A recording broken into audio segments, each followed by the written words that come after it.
I should have ignored it. I should have let the thread die. Something happened a few days ago. Something I can't explain. Something I wish I could forget. It started like any other night, scrolling through obscure Touhou forums, searching for old ROM hacks of the PC-98 games.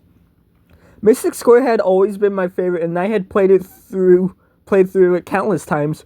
But that night, something peculiar caught my eye. A thread with no replies, no discussion. Just a single post, left to rot in the shadows of the forum's forgotten corners. The user had a Chinese username and an ominous Okina profile picture. They had never posted before and likely never did again. It was like a ghost message waiting to be found. The only content? A download link with a cryptic title. Mystic Square, Truth Version. I hesitated. Every instinct told me to close the page, but curiosity is a cruel master. I clicked. The file darksquare.d88 downloaded instantly. It was oddly sized, larger than a standard PC-98 disk image, yet somehow too small to hold much extra data. Suspicious, but not enough to stop me. I loaded it into Neko Project 2, expecting a simple fan hack. Maybe some custom dialogue, a ridiculous difficulty spike, or a few new patterns. Then the title screen loaded. Everything looked normal at first glance, but there was one glaring omission. Reimu was missing. Ignoring the concern curling in my stomach, I pressed onto the character selection screen and froze. Reimu, Marissa, and Mima stood frozen in place, their spread subtly distorted, as if struggling to hold their form. The background was a fiery nightmare, casting what I assumed was Makai in eerie blue flames. But what unsettled me the most was the title itself. Dark Square, scrawled in jagged ruby red pixels at the top of the screen. There was no quit button, no difficulty options. The game locked me into lunatic. Only Yuka was selectable. The others were, as I mentioned, all grayed out. I hesitated. Something was wrong. But Yuka was my main in this game anyways, so I pressed start. Stage 1. At first, everything seemed normal. Enemies spawned as expected. Sarah, the gatekeeper, appeared on cue. But when her dialogue box opened, things started to take a turn for the worst. Her eyes were empty. Hollow voids where smug defiance should have been. Dark streaks, almost like dried blood, ran down her arms. The changes were subtle. Just enough to unnerve. Her dialogue wasn't right either. It was kind of hard to make out too. She's watching. She won't let you leave. Yuka's response remained unchanged, as if she alone was unaware of the horror unfolding around her. The battle played out as normal. Almost too normal. Then I bombed her. Oh, how I would regret that mistake. Her scream was not human. A garbled, glitched out mess of sound. Her spread flickered. Red. Then black. Then gone. Static filled the screen from a heartbeat before the next map loaded. Stage 2. Louise greeted me with a different warning. Shinki has gone mad. I advise you to leave while you still can. Her spell cards were sluggish, deliberate, like she was giving me a chance to turn back, but I couldn't. Curiosity, again, had gotten the best of me. When I defeated her, she didn't vanish. She just stopped moving, eyes open, mouth slightly parted, as if she had truly died. No score tally, no transition, just darkness. Stage 3. No music, no enemies, just Yuka, alone in an empty world. Then Alice appeared, or what was left of her, her torso and head bleeding from one eye were the only thing left. It was just wrong. She stood motionless, waiting. I didn't want to press Z, but I had to. I'm so sorry. A single shot. She crumbled, leaving me with the feeling of being a terrible person. Stage 4. No enemies, no sound, nothing but an endless black void. Then Yuki appeared. It almost gave me a bit of relief, but then I realized something. She was alone. Her flames barely flickered. Her hat was missing. Her expression was hollow. Maya's gone. Her dialogue box shook, letters breaking apart. Gone, gone, gone, gone. She didn't attack. Just moved, erratic, unsteady, impossible to hit. Geez, talk about a difficulty spike. I tried to joke to reassure myself a bit. Fun ended quickly. That being said, as something crawled from behind her, what I saw could only be described as some sort of abomination. It took me a while to realize what it was meant to be. Wait, but we're only on stage 4. It's as it tried to be Yumeko, but couldn't manage a stable form. Its limbs were too long, its head tilted at impossible angles. A single, burning red eye staring right at Yuki. The thing placed a hand on the witcher's shoulder. Her sprite convulsed before eventually disappearing. A dialogue box popped up. The master awaits. I had more than a clear idea of who she was referring to, and that didn't please me at all. Do not keep her waiting. Patience isn't among her virtues. The screen cut to a swirling void. Yuka had disappeared. I thought it was all for a bit of time, but then the star of the show appeared. Shinki. Her portrait was wrong. Her eyes pitch black with glowing white rings, staring directly at the other side of the screen, as if she was staring at me. Her once warm expression twisted into something unreadable. Yet, for reasons I couldn't quite explain, I felt no fear. I felt extremely relaxed, despite how grotesque it might sound. Hello, Yoko. The dialogue made me jump out a bit at first, but then I remembered other games and ROM hacks that had done similar things in the past. The game had most likely accessed my account data without my consent to pull that little trick. Her words were not in a dialogue box. They appeared at the bottom of the screen, sketched in an unsettling fractured font. You probably wonder why I did this. It's simple. Everything I create, everything I build, will one day be reduced to nothing. I used to think there was a meaning behind everything and a reason and place for everything that exists. However, the Doormaster showed me the truth. All good things meet their end. It does not matter how hard you fight, toil, try, or work. I am tired, Yoko. They say my mind is full of decay, but I highly doubt that claim. If my actions don't have any weight, there shouldn't be any consequences. And so far, I was not exactly proven wrong. Yoko, aren't you tired as well? Don't you want to be part of something grander than this lie of life? A choice appeared. Yes and no. I pressed no. No? Suit yourself. However, I will not accept this answer. Reimu, Marissa, and Mima appeared on screen. Or what was left of them, flickering, distorted. Reimu's colors dulled, Marissa's hat slumped over her hollow eyes, and Mima barely held together. A shifting mass of pixels. You'll join my dark quartet, whether you like it or not. Do not pay attention to little Mima. This body is a bit worn out, but you gave me quite the perfect replacement. Don't you agree? An image of Alice's corpse quickly flashed on screen. You'll join them, Yoko. You'll join little Mima, little Marissa, little Mina, little Maria, and little Rachel. I then heard a slight, very faint sound repeating from my monitor, which obligated me to hunch towards it a bit to make it up. You cannot escape. I'll get you, Yoko. Sooner or later. I'm not quite sure of what the fuck happened next. The screen flickered more wildly than ever.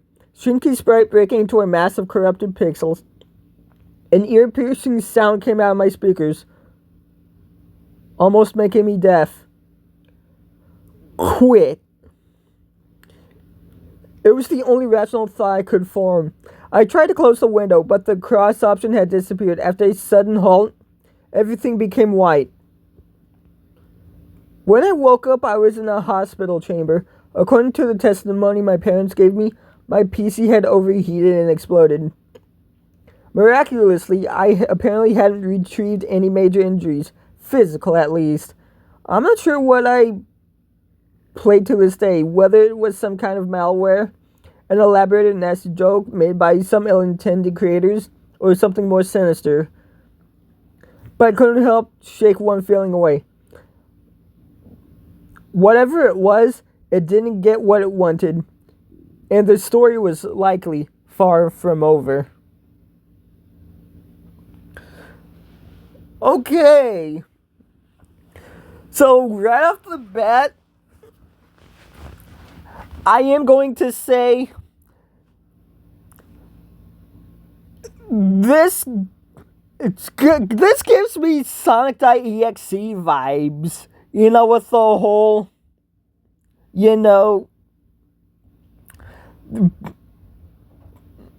creepy game, I mean, that's a lot of creepypastas, but creepy game. Just pulling out your name from your computer and stuff like that. But instead of, like, the encounter being like the main character's dream, like Sonic.exe was, before the Sonic plush just popped up on Tom's bed. It happened in game, which honestly, really fucking good. Really, that's good. However, again, it still felt a bit too much like Sonic.exe. And I don't mean just, the premise of the story. I also mean in terms of writing quality, too. Don't get me wrong. It's not a bad story. In fact, it does a lot of things much better than the original Dark Square does. I'll get into those in a minute. But what I want to start off with is the negatives. The grammar and punctuation is absolutely awful. Like, it was just a bit troubling to read some of it at certain points, because, like, in reading the dialogue from, I think it's Shinki, it's not exactly, like, clear as if it's not exactly stated Shinki's the one talking. I mean, it's very likely it was Shinki talking, but you have to remember, like, a huge deformed version of Yumeko was there as well. So it could have also been Yumeko too. It's not exactly stated, but fairly certain it was Shinki. But instead of, like, one big thing of dialogue where you have one thing of quotation marks at the start and then one at the end, the dialogue's broken like separate quotes with, like, literally no, like, breaks from the dialogue. It's literally just all dialogue, but with multiple sets of quotes in between, which it's very hard to read with that. Like, it's just yikes. I personally couldn't, like, understand most of it, understand the dialogue most of the time, because of how it was written. That's the negatives out of the way. felt a bit too much like Sonic.exe for like half of the story. The spelling and grammar is just fucking all over the place and awful. And now we go into the positives. First off, Reimu being completely missing from the title screen instead of, having just a normal title screen, but Reimu with her eyes closed crying. It makes sense given the context we're given near the end of the game, of the story. It makes sense why Reimu would be missing from the title screen. As well as, the character select sprites for Mima, Marissa, and Reimu just being distorted and unrecognizable. Makes sense as to why they're like that. The original Dark Square was literally just basic character select screen. Reimu, Marissa, Mima, and Yuka. But Yuka was chosen. Which is another thing this did right. It still kept Yuka as the played character. Which, again, Yuka, the character I also play as in Mystic Square most of the time.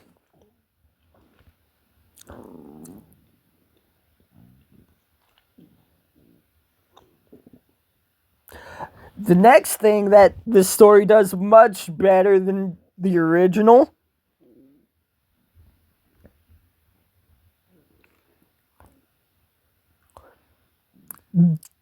dialogue from the characters is just so much better because, again, the dialogue and from the characters was mostly like a jumbled mess of whatever. But in this version of this, in this story, we get actual tangible dialogue from the bosses. So big props to that. And as well as instead of, just the normal basic fights, like Sarah's, for example. After Sarah was beaten, instead of her sprite turning completely red, sharp teeth, and those big black voids for eyes, instead of that,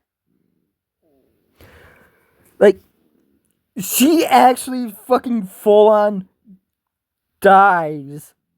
Like, full on dies.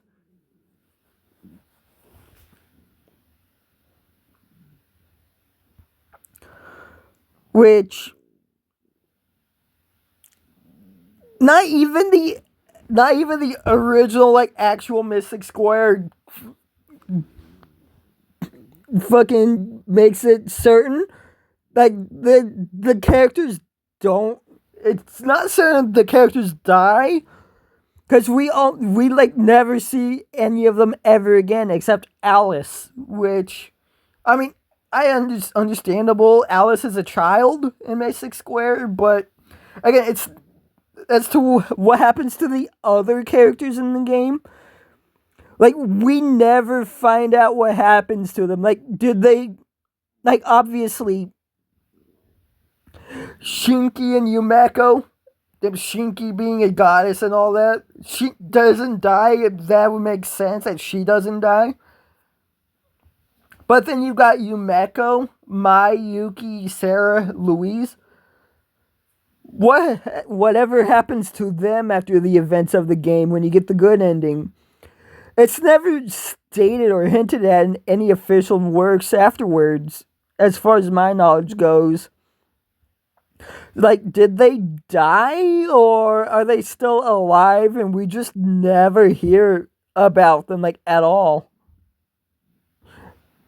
after the events of the game? But this story actually gives us hint, like, the author's interpretation of what probably happened. Sarah dies. Alice dies, much like in the original Dark Square story.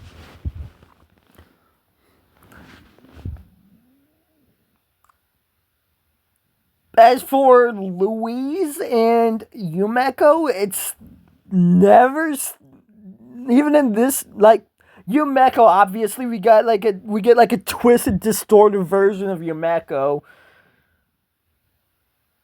And it's pretty much implied that Mai's fucking dead. Mai's literally fucking dead in the story. That much is clear as well. But Louise and Yuki, like, what happens to them? Like, Yuki, I think, did get killed by Shinki, or at least by the just twisted, distorted Yumeko. But Louise, like, what happens to her? Like,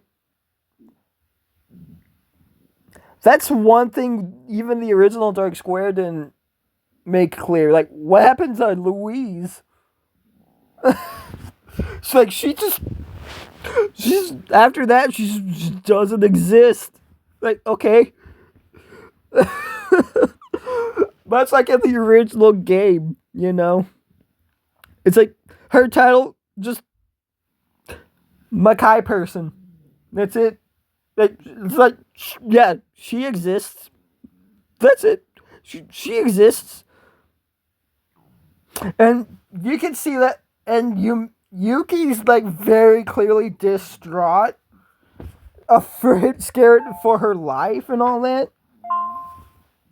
Especially with the fucking twisted, distorted Yumeko, like, I would be too.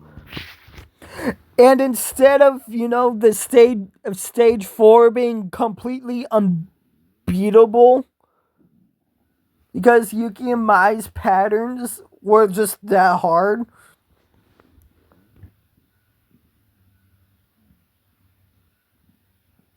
it's just,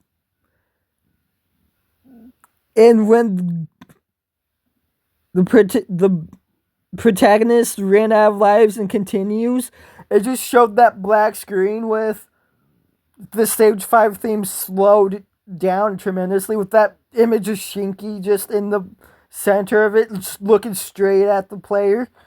Instead of that, like, we get actual, like, follow-up in this story. We get actual follow-up. Like, we only get up to still get up to stage 4 only. However, again, the twisted, distorted Yumeko and Shinki come around. Shinki, the version of Shinki in this story is the exact same as in the original Dark Square story, but just more than just a normal image, but just like just a random out of nowhere image surrounded by just a black screen.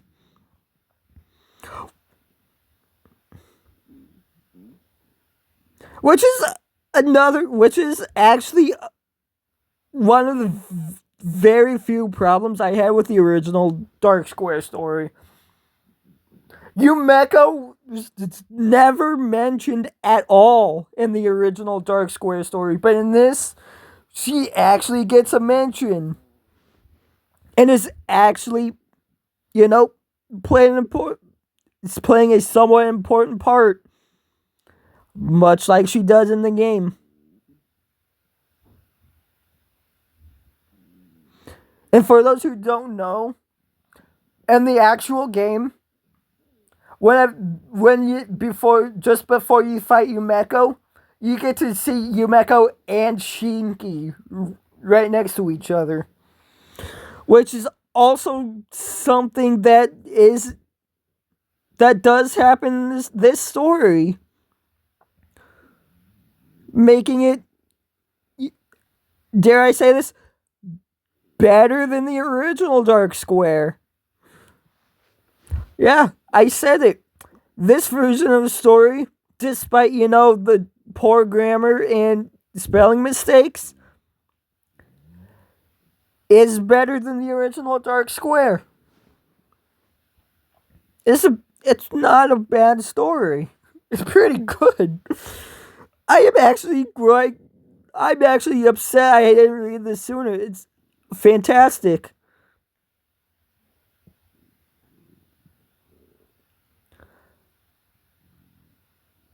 I mean, again, it's still not without its cliches, the standard, t- single post, no comments on, a abandoned forum from an account that,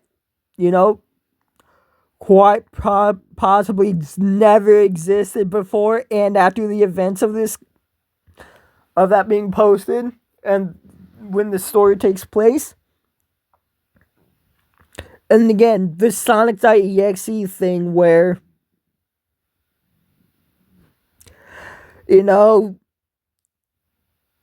the characters, Reimu, Marissa, and Mima, having names of potential, real life victims of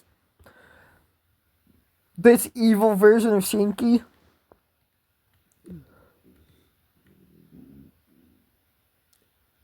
Mina for Mima, Maria for Marissa, and Rachel for Reimu. I also like how close, the potential very probable victims of this evil Shinki are pretty close to the actual playable characters' names. However, again, it still gives me the Sonic.exe vibes from that. But yeah, other than the cliche, other than the similarities to Sonic.exe, the spelling mistakes and the grammar errors, this story is better than the original Dark Square. I will give it that.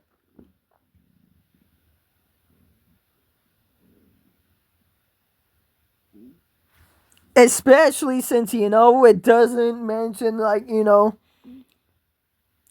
mean, it very briefly mentions Alice being injured. We don't get, the unnecessary detail of what happened to her. Or that she probably wanted to die. We don't get that in the story. We get it very briefly, so it's not as dragged out. And we still get the "I'm sorry" dialogue from the person playing the game. So that's also another reason why the story is better than the original, because it's not as dragged out. And because it's not as dragged out, and there's more to the story than what the original had to offer, I feel like this might actually be my new favorite creepypasta. Errors and all. Also, while we're on the subject of Touhou creepypastas, I got contacted by the author of the Touhou 6 Lumia edition creepypasta. Pretty chill person, actually. They even offered that if they ever did decide to write another Touhou creepypasta, I wanted them to send me the link to the story. I told them I would absolutely love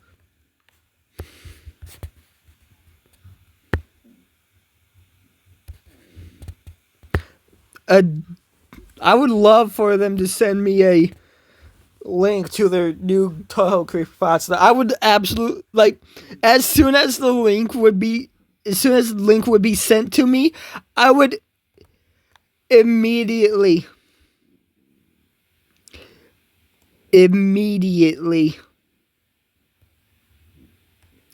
just record footage for the story. I would record the gameplay footage for the story and just get straight into making the story, to making the video.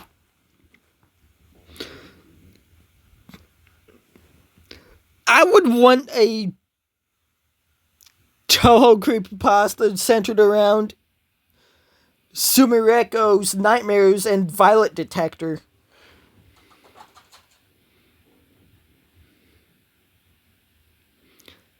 But yeah, I'm gonna save the reasoning for that for a video for when you see the unedited version of the gameplay footage you're seeing right now in the background. I'm gonna leave as to why I want that to that video.